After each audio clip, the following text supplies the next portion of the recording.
So hello friends, welcome to another video of operating system lecture series from basic to advance. तो आज हम इस video में बात करने जा रहे हैं प्रोसेस स्टेट डायग्राम की। सो गाइस, ये बहुत बहुत इंपॉर्टेंट टॉपिक है। गेट में प्रीवियस ईयर में इससे काफ़ी क्वेश्चन आ रखे हैं। सो आप अगर ये समझ गए प्रोसेस स्टेट डायग्राम, सो आपको प्रोसेस का कॉन्सेप्ट ऑपरेटिंग सिस्टम बिल्कुल क्लियर हो जाएगा। और ये मैं आपको बिल्कुल बेसिक से बताऊंगा, सो आप इसको नोट करते चलिएगा। सो इसमें जो जो स्टेट्स हैं मैं उसको आप डेफिनेशन में बताने की कोशिश करूँगा। एंड टाइप्स ऑफ शेड्यूलर बताएंगे, long term scheduler, mid term scheduler, short term scheduler, process की स्टेट्स हैं, new state, ready state, running state, wait state and all the things. So अभी हम बात करने जा रहे हैं। सो मैं पहले डायग्राम ड्रॉ कर रहा हूँ यहाँ से। सो डायग्राम कुछ इस तरीके से लगता है। यहाँ पे जैसे मान लीजिए ये न्यू स्टेट है जहाँ पे प्रोसेस अभी बन रहा है, प्रोसेस इज बीइंग क्रिएटेड। अभी मेन मेमोरी में नहीं आया है ये। सो प्रोसेस यहाँ पे न्यू स्टेट में बन रहा है। सो जब बन जाएगा सो फिर ये आएगा यहाँ पे रेडी स्टेट में। रेडी ये है सेकेंडरी मेमोरी में, ये है मेन मेमोरी में। आपको पहले क्लियर करता चलूँ। सो अभी हम मेन मेमोरी में आए हैं और यहाँ पे है हमारा रनिंग स्टेट। प्रोसेस पहले बना, रेडी स्टेट में आया, फिर वो रनिंग स्टेट में जाएगा।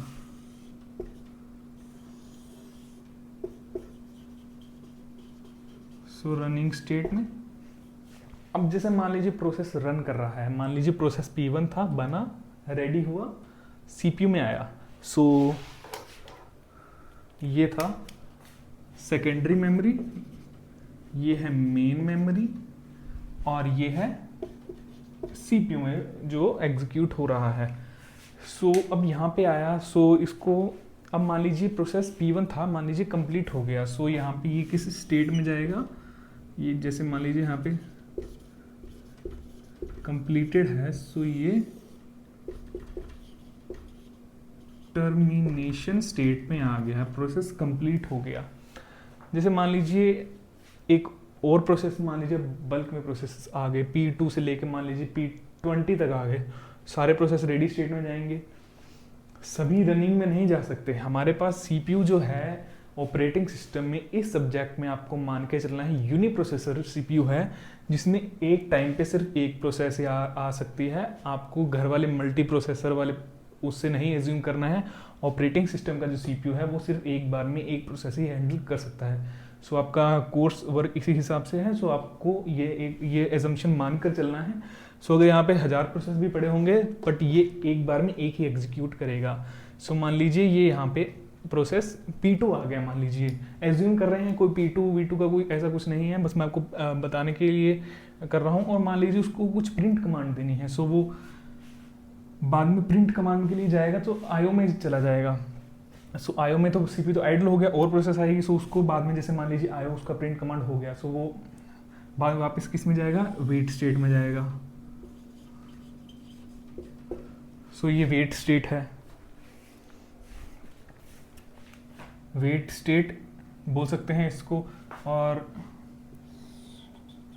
ये जैसे मान लीजिए यहाँ पे आ गया IO रिक्वेस्ट करता है। सो CPU आइडल नहीं रहना चाहिए। सो फर्दर आगे प्रोसेस आएगी। अब मान लीजिए इसका IO कंप्लीट हो गया। सो ये वापस, हाँ, अब कईयों कॉन्सेप्ट हो सकता कि डाउट हो सकता है कि जैसे मान लीजिए P2 था, P2 ने IO अपना कंप्लीट कर लिया तो वापस ही रनिंग स्टेट में क्यों नहीं जाएगा। भाई रनिंग स्टेट में पहले अगर मान ली P4 प्रोसेस रन कर रही है तो वो कहाँ जाएगी, हमारे पास यूनी प्रोसेसर सिस्टम है। सो ये वापस यहाँ नहीं जाएगा किसी भी कीमत पे। इसको वापस रेडी स्टेट में आना पड़ेगा। रेडी स्टेट में बाद में जाके शेड्यूलिंग होगी, वो हम आगे पढ़ेंगे। सो यहाँ पे जैसे मान लीजिए IO कंप्लीटेड। सो ये बेसिक हमारा डायग्राम है CPU का विदाउट नॉन प्रीएम्प्टिव। अभी मैंने नॉन प्रीएम्प्टिव वर्ड यूज़ किया है। इसका मतलब होता है, प्रीएम्पशन का मतलब क्या होता है कि एक प्रोसेस CPU से वापस रेडी स्टेट में जाएगी, उसके बजाय कोई और प्रोसेस आ जाएगी, उसको प्रीएम्पशन बोलते हैं। प्रीएम्पशन हमारे पास कई CPU शेड्यूल एल्गोरिदम में यूज़ होता है, जैसे राउंड रॉबिन में होता है और शॉर्टेस्ट जॉब रिमेनिंग फर्स्ट। उस प्रीएम्प्टिव SRTF में होता है। तो प्रीएम्पशन में क्या होता है, एक प्रोसेस जैसे मान लीजिए CPU लेके बैठी है, जैसे मान लीजिए CPU लेके बैठी है, प्रोसेस P2 लेके बैठी है मान लीजिए, एंड अब जैसे मान लीजिए यहाँ पे प्रोसेस P3 आ गया। सो प्रीएम्पशन में क्या होता है, ये P2 अभी एग्जीक्यूट नहीं हुआ है, सो ये वापस यहाँ पे रेडी स्टेट में आ जाएगा P2, और उसकी जगह P3 CPU ऑक्यूपाई कर लेगा। इसको प्रीएम्पशन बोलते हैं। इसके भी कई कारण होते हैं, ये हम आगे डिस्कस करेंगे। रिस्पॉन्स टाइम कम करने के लिए या वेटिंग टाइम कम करने के लिए वो काफ़ी चीज़ें होती हैं। सो ये होता है प्रीएम्पशन। ये हमारा था नॉन प्रीएम्प्टिव। अब आपको नॉन प्रीएम्प्टिव अब आपको समझ आ गया होगा कि CPU से वापस रेडी में जा रहा है। ये प्रीएम्पशन में यहाँ पे CPU से वापस रेडी में जाना चाहिए, तभी ये प्रीएम्प्टिव होगा। सो इसमें ये यहाँ से एरो आएगी। ये भी गाइस गेट में बहुत बार पूछा गया है, आपको आना चाहिए। कभी कभार ये एरो नहीं लगा के देते और पूछ लेते हैं कि ये प्रीएम्प्टिव है या नॉन प्रीएम्प्टिव है। अगर ये ऐसा एरो लगा हुआ है तो ये प्रीएम्प्टिव है, प्रीएम्प्ट होकर वापस आ सकता है। अगर नहीं लगा हुआ तो या तो कंप्लीट होगा या आयो करने जाएगा। सो ये नॉन प्रीएम्प्टिव हुआ। सो ये एक था पॉइंट। और आगे इसके जैसे मान लीजिए, अब ये भी मेन मेमोरी हमारे पास आपको पता है लिमिटेड होती है। अब मेन मेमोरी में ऐसे मान लीजिए न्यू प्रोसेस आतेगी और रेडी स्टेट में मान लीजिए जगह नहीं है मेन मेमोरी में। सो इसमें क्या होता है, एक रेडी वेट स्टेट होती है।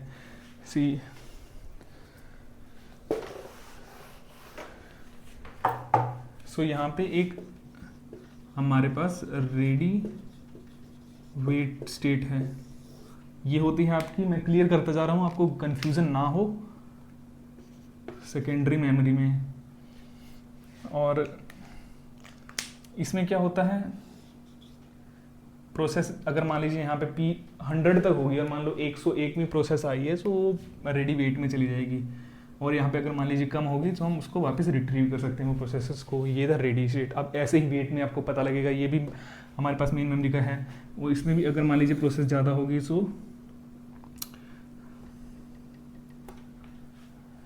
रेडी वेट और ये वेट। सो गाइज यहाँ पे आप थोड़ा सा करेक्शन कर लें। सो ये था सस्पेंड रेडी था, और यहाँ पे आएगा सस्पेंड वेट। सो बाकी इसका कॉन्सेप्ट बिल्कुल मैंने आपको सही था, उसमें कोई दिक्कत वाली बात नहीं है। सो ये कुछ इस तरीके का है। ये था, ये है हमारा अभी तक प्रोसेस स्टेट डायग्राम। अभी तक हमारे पास इतना बना है। सो अब समझिएगा, यहाँ से यहाँ तक लाने के लिए कौन काम कर रहा है। यहाँ पे होता है शेड्यूलर्स का कॉन्सेप्ट आता है। शेड्यूलर हमारे पास कितने तरीके के होते हैं, 3 तरीके के। सो मैं आपको बता देता हूँ।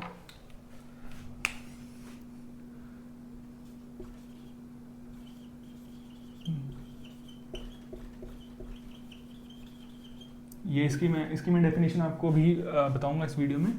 सो हमारे पास होता है एक तो short term scheduler, long term scheduler, तीसरा होता है मिड टर्म शेड्यूलर। सो ये थी इसकी डेफिनेशन। मैं आपको डेफिनेशन लिखवा दूंगा, डोंट वरी। सो यहाँ से यहाँ पे लेके जो सेकेंडरी मेमोरी से मेन मेमोरी में लेके आता है वो कौन करता है, लॉन्ग टर्म शेड्यूलर। ये कौन करता है,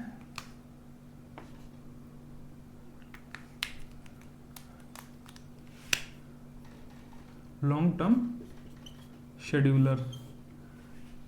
मेन मेमोरी से सीपीयू में कौन ये नहीं, मेन मेमोरी सीपीयू में नहीं, मेन मेमोरी में जो प्रोसेस मान ले यहाँ पे प्रोसेस एक से लेके 100 प्रोसेसेस है, उनको भी मैनेज करना है, वो कौन करता है, शॉर्ट टर्म शेड्यूलर। और यहाँ से यहाँ का ये जो सेकेंड एक्स्ट्रा काम ये कौन कर रहा है, mid term scheduler, mid term scheduler. So ये था हमारा कुछ कॉन्सेप्ट। इसमें यहाँ पे मिड टर्म शेड्यूलर आना चाहिए, यहाँ पे मिड टर्म शेड्यूलर आएगा इस। सो ये रहा हमारा, इसमें मैं आपको, चलो इसको तो लिखवा ही दूंगा आपको। यहाँ पे अब थोड़ा आप गौर कीजिएगा, यहाँ पे ये जो प्रोसेस, ये जो काम कर रहा है, ये कौन कर रहा है, डिस्पैचर। गाइज ये शेड्यूल प्रोसेस, यहाँ पे प्रोसेस मान लीजिए 100 तक प्रोसेस हैं, P1 से P100। आपको ये शॉर्ट टर्म शेड्यूलर क्या बोलेगा, भाई ये लो P40 प्रोसेस है, इसको एग्जीक्यूट करना है। बस शॉर्ट टर्म शेड्यूलर का काम इतना ही है। ये आगे जो सीपीयू में भेजेगा, कौन भेजेगा, डिस्पैचर। आगे सीपीयू में कौन भेजेगा, डिस्पैचर। और ये जो प्रीएम्पशन हो रहा है वो किसकी वजह से हो रहा है, इंटरप्ट की वजह से हो रहा है। ये यहाँ पे अगर सीपीयू में कुछ कर रही है, सिस्टम कॉल कुछ आया तो वो इंटरप्ट अगर जनरेट हुआ तो वापस वो रेडी स्टेट में आएगा। एंड गाइज इसके साथ ही हमारे पास यहाँ पे ये था मेन मेमोरी, ये है सेकेंडरी मेमोरी। और गाइज इसमें जैसे मान लीजिए, अब मैं आपको एक कॉन्सेप्ट लेता हूँ, जैसे मान लीजिए एक कहानी है किसी प्रोसेस की, मान ली P3 प्रोसेस की कहानी है। P3 प्रोसेस बना, रेडी में गया, रनिंग में आ गया। रनिंग में इसने क्या बोला, भाई प्रिंट कमांड है, ये वापस आया वेट में। यहाँ पे हमारा P3 प्रोसेस आ गया, बेचारा वेट कर रहा है कि कब मैं वापस रेडी में जाऊँ, कब मैं वापस रेडी में जाऊँ। मेरा आईओ कंप्लीट हो चुका है। भाई बाद में क्या हुआ, प्रोसेस आई P4 से लेके P20 तक, P4 से लेके P20 तक प्रोसेस आई, रेडी में गई, रनिंग में, वो सारी सबको आईओ करना था, आईओ बाउंड प्रोसेस थी।